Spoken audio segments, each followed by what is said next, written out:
In a world cluttered with information, where truth is power, Lawin Weekly News stands apart. We delve deeper, uncover facts, and bring stories to light. From political showdowns and economic triumphs to the pulse of the street and the heart of the community. We capture the moments that define us, stories that challenge, inspire, and transform. Tune in live Sundays 8 a.m. Central Standard Time and Sundays 6 p.m. Central Standard Time.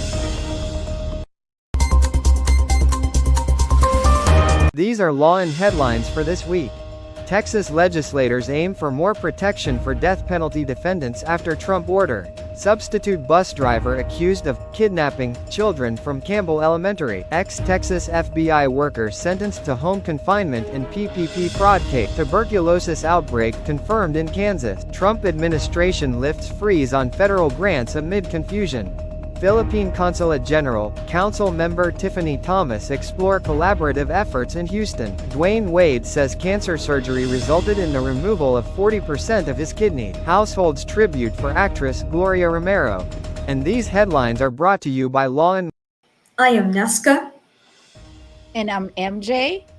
And tonight we bring you the latest stories in the United States of America. Especially in the great state of Texas. So sit back, relax, and let Lawin Weekly News be your guide to the news that matters most. Texas state lawmakers are reviewing proposed measures aimed at strengthening legal safeguards for defendants in death penalty cases.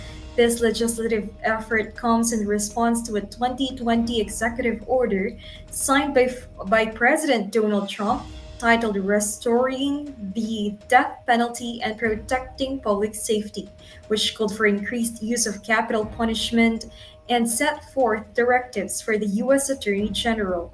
State legislators are drafting proposals to improve legal rights for defendants in death penalty cases. These proposals include measures to ensure defendants receive competent legal representation, mandate through examination of all evidence, particularly DNA evidence, and improve the disclosure of evidence by prosecutors. Proponents of the death penalty highlight its disproportionate impact on marginalized communities where access to quality legal defense is often limited. Supporters of the executive order, however, argue that the death penalty is a necessary deterrent for serious crimes and that it is a rightful for the most severe offenses. They also emphasize the importance of maintaining fairness in the judicial process to ensure innocent people are not wrongfully executed.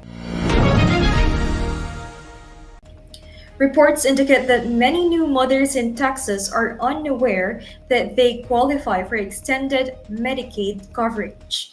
Despite a recent policy change extending postpartum Medicaid coverage from 2 months to a full year, healthcare professionals say many eligible women remain uninformed about this benefit. Medical professionals in Texas are emphasizing the importance of increasing communication about Medicaid eligibility. They suggest that better outreach and information campaigns are needed to ensure that new mothers understand the available coverage and can access necessary care. Maternal health advocates are urging state and local agencies to enhance efforts to inform newly eligible mothers. The extended Medicaid coverage includes services such as preventive care, mental health support, and treatment for chronic conditions. These services are essential for postpartum women who may experience a range of health issues following childbirth. While the extended Medicaid coverage represents a positive step in improving maternal health in Texas, experts stress that the full benefits of the policy will depend on effective outreach and education to ensure that they are aware of and able to use the coverage. The Department of Homeland Security, or DHS, has revoked the Temporary Protected Status, or TPS, extension for Venezuelans, which could affect approximately 600,000 Venezuelans currently residing in the United States. TPS is a legal status granted by Congress since 1990 to individuals from countries facing humanitarian crises such as war or natural disasters. The status provides deportation, protection, and work permits, but does not offer a path to citizenship. Venezuelans were granted TPS in 2021 by the Biden administration due to the ongoing humanitarian and political crisis in Venezuela. Secretary of Homeland Security Christine Nome has stated that individuals with TPS are violating our laws, though TPS is a legal status authorized by Congress. Will TPS recipients undergo background checks and are disqualified if they have criminal records? The revocation of the extension leaves many individuals uncertain about their future status in the U.S. NOM is reviewing the decision and may issue new guidelines for extending TPS by February 1, 2025. If no new decision is made by that date, TPS will automatically renew for an additional 6 months. This provides temporary relief, but the long-term status of TPS holders remains uncertain. In Houston, one of the cities with a large Venezuelan population, the number of Venezuelan residents rose from 2010 to 2021, with at least 54,000 living in the area by 2021. Advocates of TPS recipients include the Venezuelan American Center in Houston, have urged those affected to wait for further guidance from DHS. The art installation in Houston has been moved to the airport, replacing its previous location in downtown Houston. The artwork, known for its vibrant and colorful design, is now situated in the central terminal area of the airport, where it is accessible to both travelers and visitors. Airport officials believe the installation will contribute to a more engaging environment for those passing through. The art display, created by local artists, features elements of Houston's landmarks and landscapes. The relocation offers increased visibility and interaction with a broader audience, as the installation is now in a high traffic area. The installation's new location at William P. Hobby Airport provides an opportunity for travelers to engage with a piece of Houston's art scene while in the airport, further integrating art into public spaces throughout the city.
Parents at Campbell Elementary School raised concerns after a substitute school driver took a wrong turn on Tuesday morning, causing a delay in student arrivals.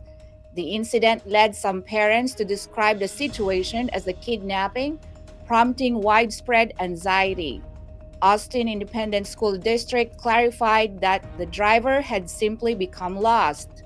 The bus deviated from its expected route, leading to delays that worried parents who attempted to contact the school for information. Austin ISD confirmed that the substitute driver, unfamiliar with the route, had made an error. The district dispatched personnel to locate the bus and ensure the safety of the children. Officials reassured parents that the students were never in danger. Austin ISD has launched an internal investigation to understand the cause of the error and to improve communication protocols for future incidents. The affected students were returned home safely, and the district assures the community that safety remains their top priority. A new photo exhibition in North Texas offers a rare opportunity to explore the life of Princess Diana through the lens of renowned royal photographer Anwar Hussein and his sons. Hosted in a Dallas gallery, the exhibition showcases photographs capturing the late princess's public and private moments, highlighting her grace, compassion, and lasting legacy. The exhibition spans various stages of Princess Diana's life, including her early days in the public eye, her role as a mother, and her charitable work.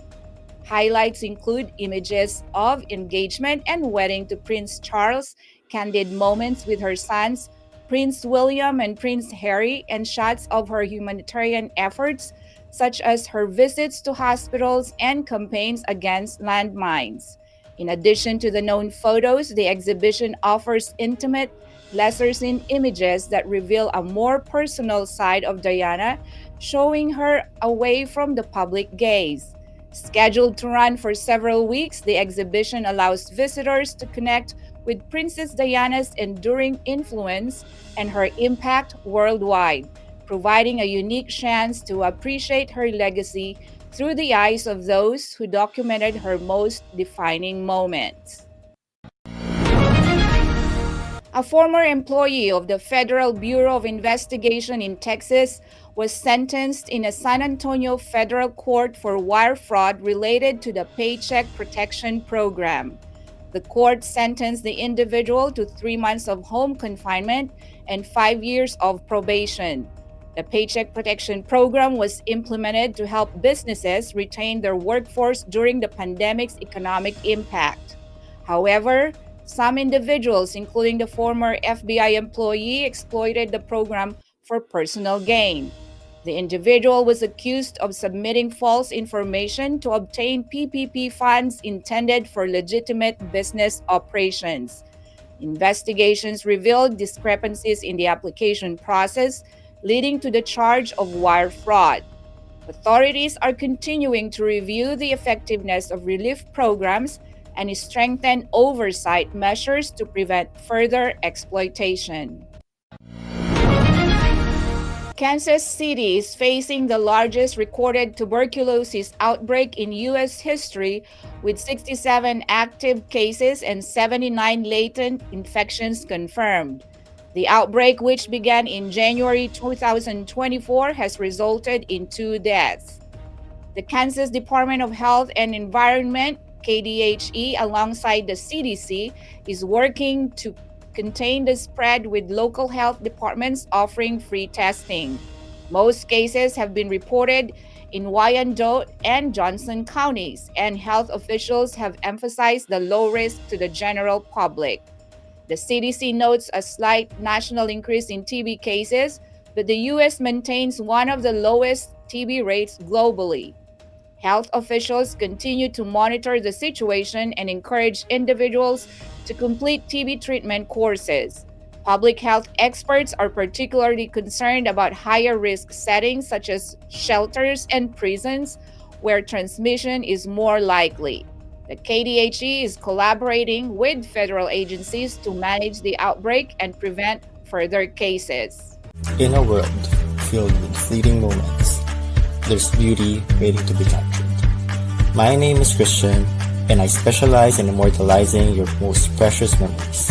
From elegant weddings to vibrant events and timeless portraits, I am here to make every moment unforgettable. Let me tell your story through the lens. Contact me today and let's create magic together.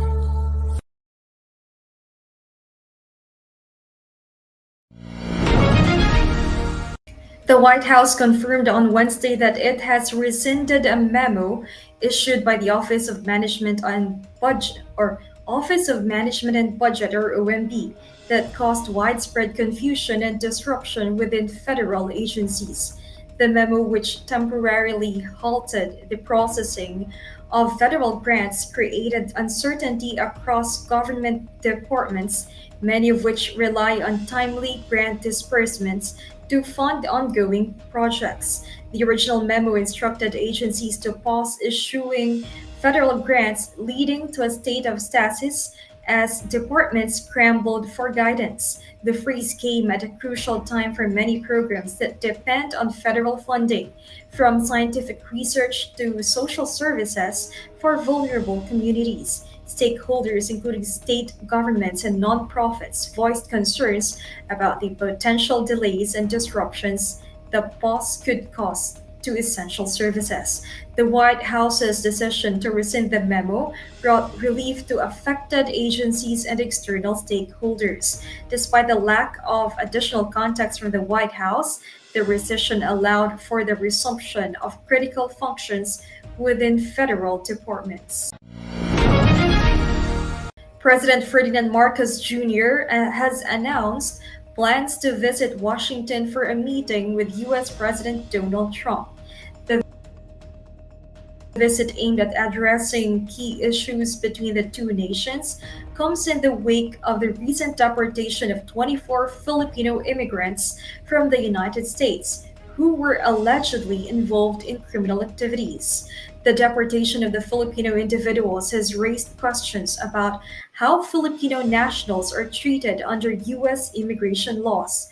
Marcos aims to ensure that the rights and welfare of Filipinos in the U.S. are respected and safeguarded. The U.S. Department of Homeland Security stated that the deported individuals had committed crimes ranging from minor offenses to more serious charges. In response to the deportation, the Philippine government has extended support to the affected individuals and their families, reaffirming its commitment to protecting the interests of Filipino citizens abroad. The Philippine Embassy in Washington has also been actively engaged, ensuring the Filipino nationals receive fair treatment and due process in line with international immigration laws.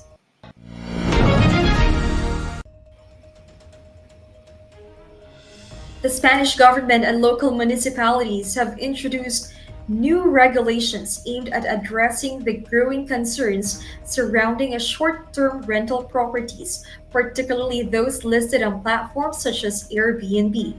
These changes, which have been implemented in cities like Barcelona, Madrid, and Valencia, are designed to balance the needs of the tourism industry with the housing demands of local residents. The new regulations primarily target the short-term rental market, which has seen an increase over the past decade. While tourism remains a major contributor to Spain's economy, the surge in short-term rentals has raised issues regarding housing availability for local residents, as well as the impact on traditional accommodations such as hotels and hostels. In Barcelona, the city has suspended the issuance of new licenses for short-term rentals. This decision is part of an effort to ease housing pressures and protect local communities. The city has also begun enforcing stricter penalties for unlicensed operators, alongside increased inspections to ensure compliance with local laws. The Philippine Consulate General in Houston recently welcomed Council Member Tiffany Thomas, who represents District F, a diverse area within the city of Houston. During the meeting, Council Member Thomas and Consul General Gunther Salas discussed potential areas for collaboration, particularly those aimed at strengthening the presence of the Filipino American community in both the district and the broader city. The discussions included that could recognize American communities' contributions to Houston's social and cultural landscape. The consulate expressed its appreciation for being located in District F, which is known for its diverse population. Tune into Legal Treats with attorney Eileen Ligote Dizon every Friday 6:30 p.m. Central Time. Get your weekly dose of legal knowledge, especially on family matters like divorce, child custody, child support, estate planning, probate, and immigration. Engage in discussion by posting your questions or comments during the show. See you every Friday at 6:30 p.m. Central Time. That would be Saturday at 8:30 a.m. Philippines. Don't miss out.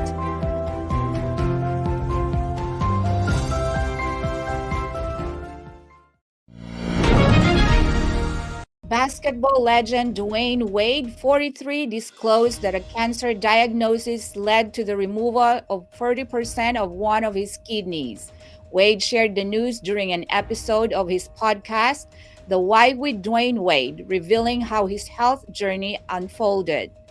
Wade explained that although he had not been regularly visiting doctors after retiring from professional basketball, he began experiencing stomach and urinary issues that prompted him to seek medical attention. Wade's decision to see a doctor was also influenced by his father's battle with prostate cancer, motivating him to take preventive health measures seriously. After undergoing a full body scan, doctors discovered an anomaly on his right kidney. Further tests led to the recommendation of surgery, which took place on December 18, 2023. During the procedure, doctors removed a cancerous tumor with a significant portion of his kidney. Subsequent analysis confirmed the malignancy of the tumor. Wade described the experience as a transformative moment, saying it was the very first time his strength and resilience were visibly tested. He noted that his family saw a more vulnerable side of him during his recovery, describing the time as one of the weakest he had ever felt. Despite the emotional and physical challenges, Wade emphasized the importance of regular checkups, particularly for men. Throughout his career, Wade established himself as one of the basketball's greats, winning 3 NBA championships with the Miami Heat and earning 13 All-Star selections.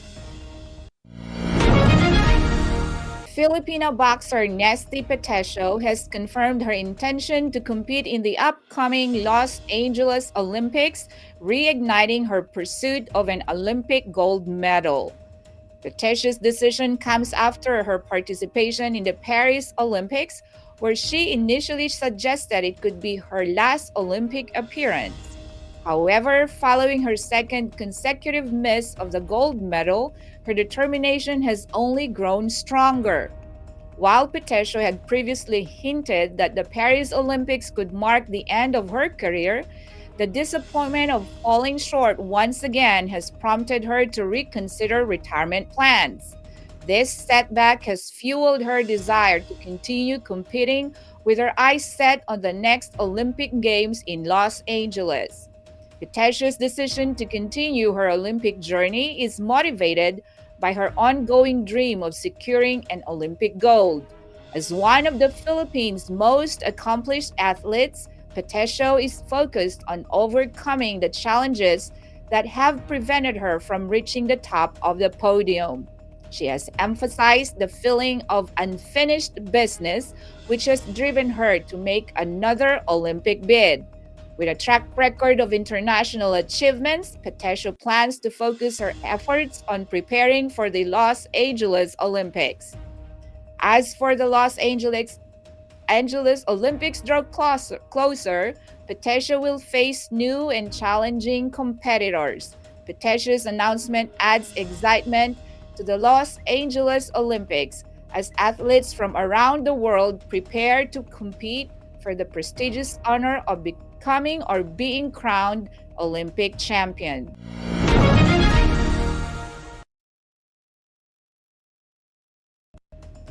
British singer and actress Marianne Faithfull has passed away at the age of 78. Her death was confirmed by a spokesperson on Thursday in London. Faithfull was best known for her hit song As Tears Go By in 1964 after being discovered by Rolling Stones manager Andrew Loog Oldham. Born in Hampstead, London, Faithfull came from an artistic background. Her father was a British Army officer and her mother was a ballerina. Her first single, As Tears Go By, written by Mick Jagger, Keith Richards, and Oldham, quickly became a chart-topping success. Over the course of her career, Faithfull faced personal challenges, including struggles with drug addiction. Throughout her career, Faithfull released several albums, including the critically acclaimed Broken English in 1979. The House of Representatives has adopted a resolution to honor the late actress Gloria Romero, widely regarded as the queen of Philippine cinema.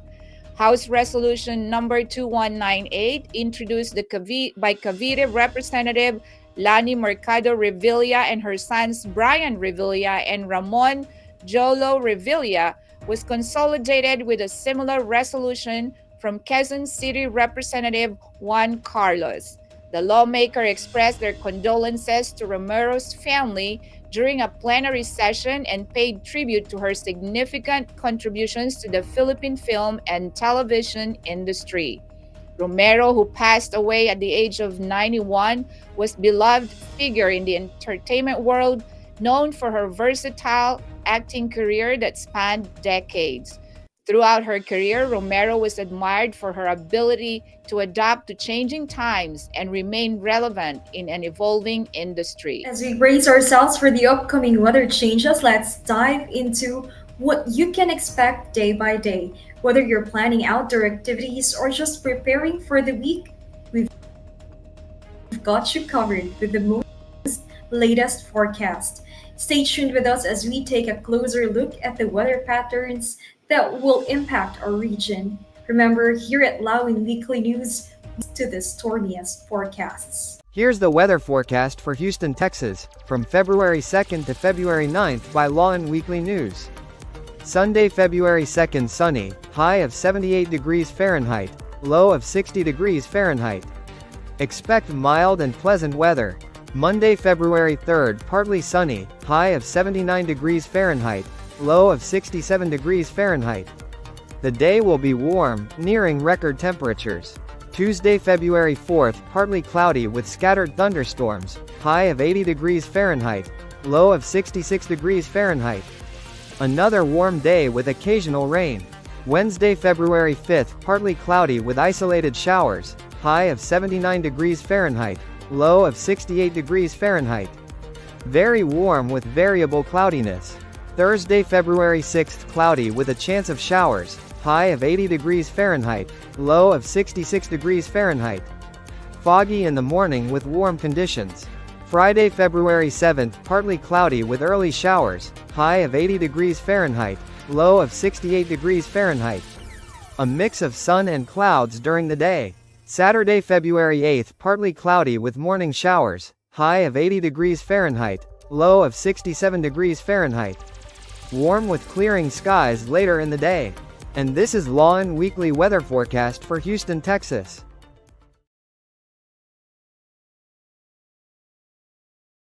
So those were the latest stories in Texas this week. I am Nesca Centina.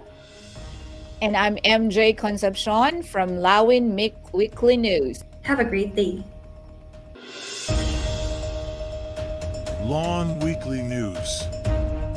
Tune in live Sundays 8 a.m. Central Standard Time and Sundays 6 p.m. Central Standard Time. Lawin Weekly News.